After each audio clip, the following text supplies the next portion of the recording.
Hello everybody, this is Purple Rabbit speaking, saying hello from the Star Wars Old Republic galaxy, or at least the virtual representation of it. So after Ossus and after the several patches, the PvP scenery has changed a bit, especially with the gear reset 252 and then 258, and also the quests that are needed to get the 258 offhand and main hand weapons, basically the monumental crystal, and a quest that can be achieved once, a weekly quest that can be achieved in a dual way, either one way or the other. One is to kill the new raid boss, the Genosian mutated Genosian Queen veteran mode, which isn't very common or easy to do at the moment, just because pugs maybe are not the best suited, not going to go into that. But basically the other way to do it is to get 50 arena solo matches ranked. If you win you get 5, if you lose you get 1 point. So you can do the math, but this has done so that arena ranked has become a thing again for the general population, and there are also a lot of returning or new players. The community is growing, so there might be a little confusion on the roles, and there's always a lot of I think miscomprehension that sometimes leads to arguments. So the PvP community is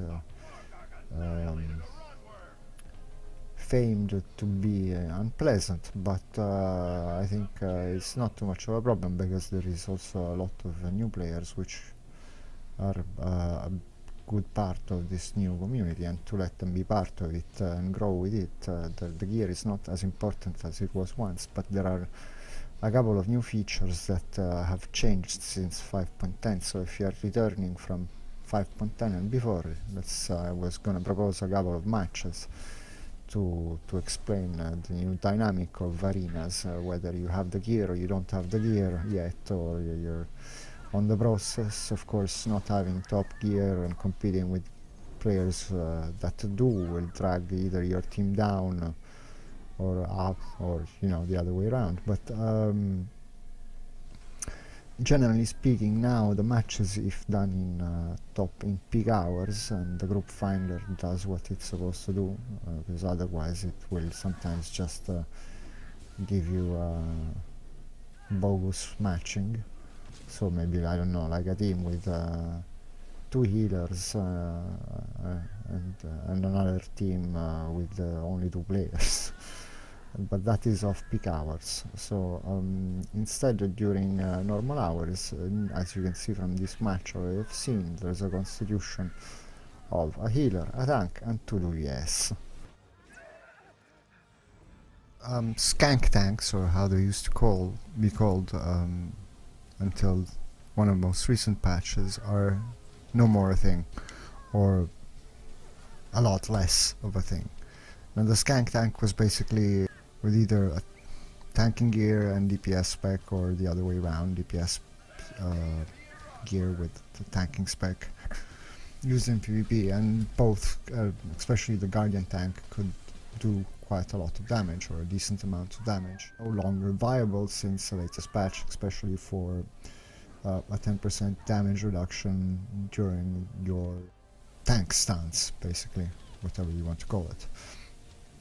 And this has made the games in Arena a bit different in terms of how much damage output comes out in the end, because as much as you can be catered towards also doing damage with the damage mitigation, it's not as performing as it used to be. So while on one hand you are focusing on CCs instead, or should be, on the other, it's really the DPS that need to be doing those killing blows and bringing the targets down, because you're sort of multitasking in between a bit of all these things. You're helping the healer, you're helping the DPS, and you're doing some crowd control.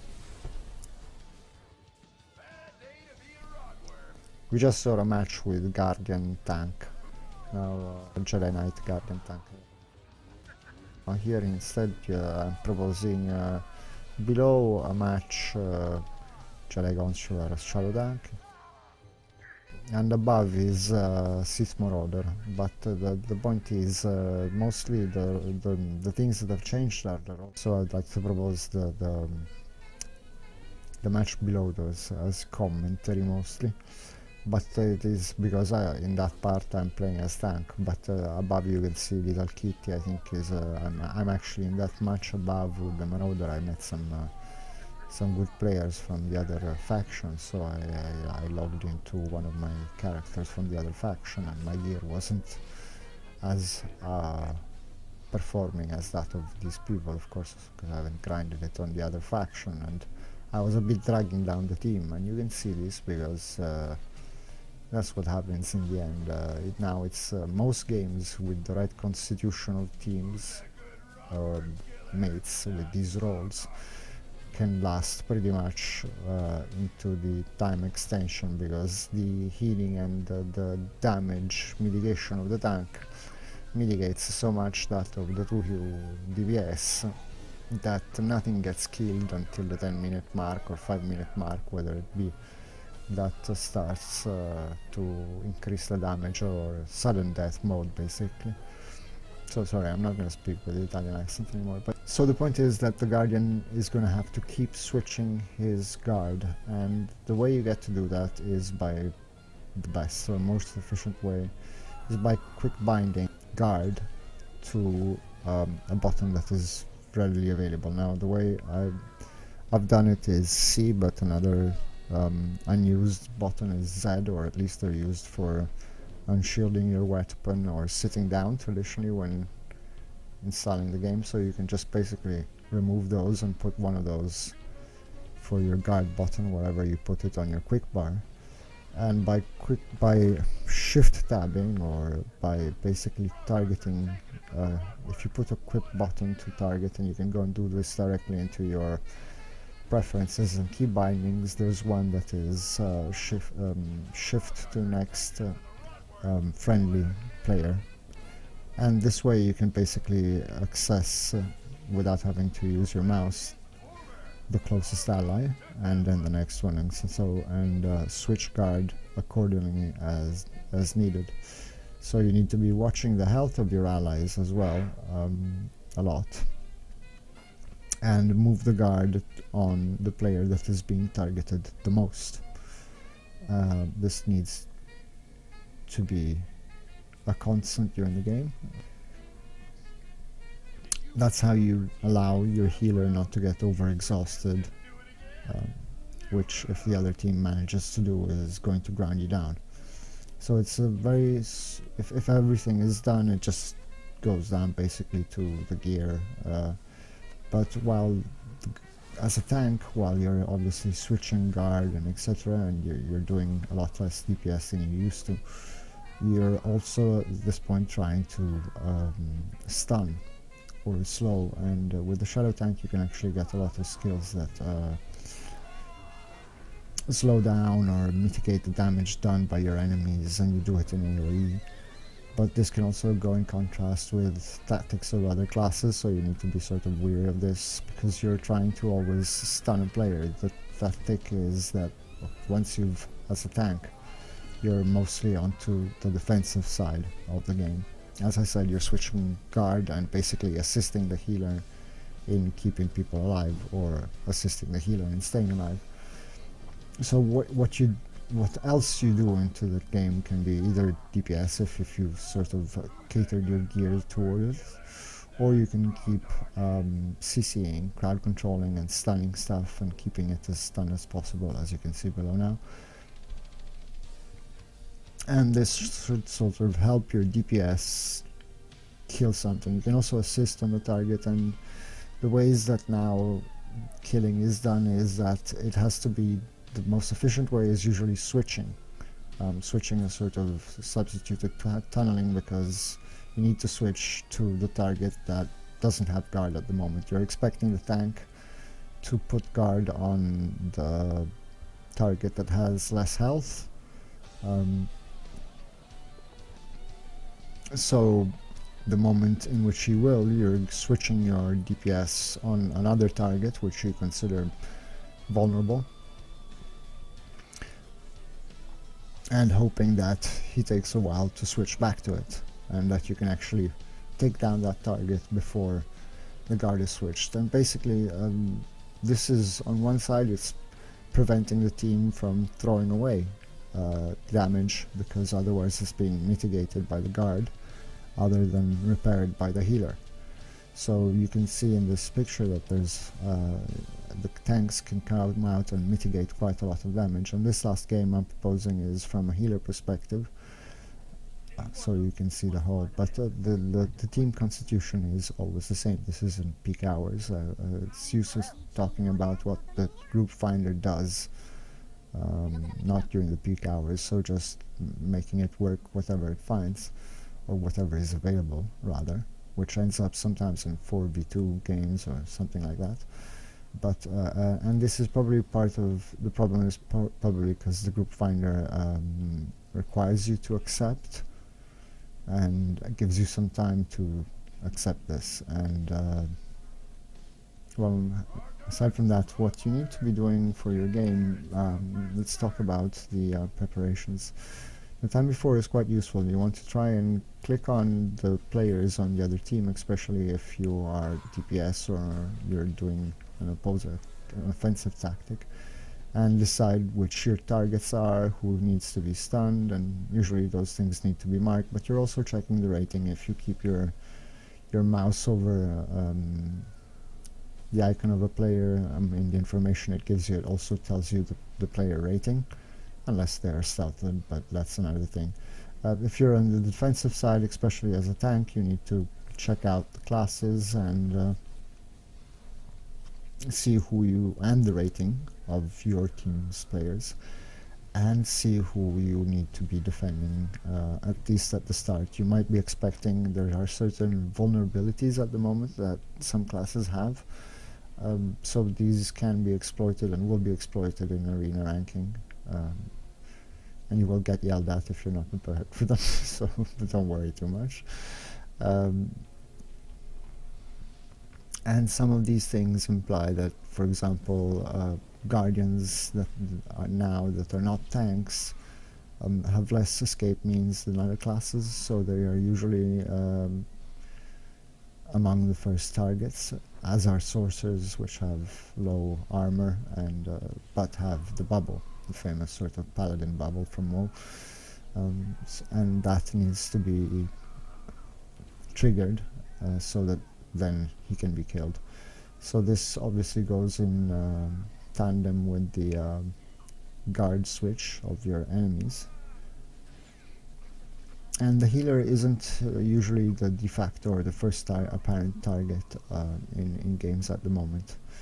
You might actually want to kill the tank first if he's taking too much damage from guarding other players, or you might be switching basically between your weakest target to try and kill one while it's not guarded. Everybody has some sort of healing capacity at the moment, or maintaining, so even for damage dealers can actually last longer than you'd expect. But aside from this, there's all this range of things that you need to know and be doing in the arena, sort of to be working efficiently in the team as arena dynamics are currently. And that's just basically aside from the whole gear. So if you're coming back to the game, just be aware of these things, and if you do them, you'll sort of be more appreciated. Of course, you'll always find the usual bragger, and don't get too fast about that. You don't even, sometimes it could be somebody of a very different age you'd expect, so just try to be respectful nonetheless, and tolerant, and move on with your day, or arenas, etc. There's a lot of people doing the arenas for the monumental crystals, so this is given sort of PvP a lot of vitality. There's always a queue.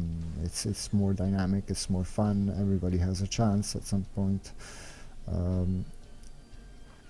So don't just dismiss it for its reputation. It's SWTOR PvP is changing a lot recently. I think it's becoming more fun. It's less elitist, but this is a good thing, I think, because it brings a lot of new players, and there is a chance to sort of learn. Maybe there's less of a strict access to the activity, makes it more generally just democratic and available, and it's just more generally there, and people will learn slowly. I mean, nobody's born learned.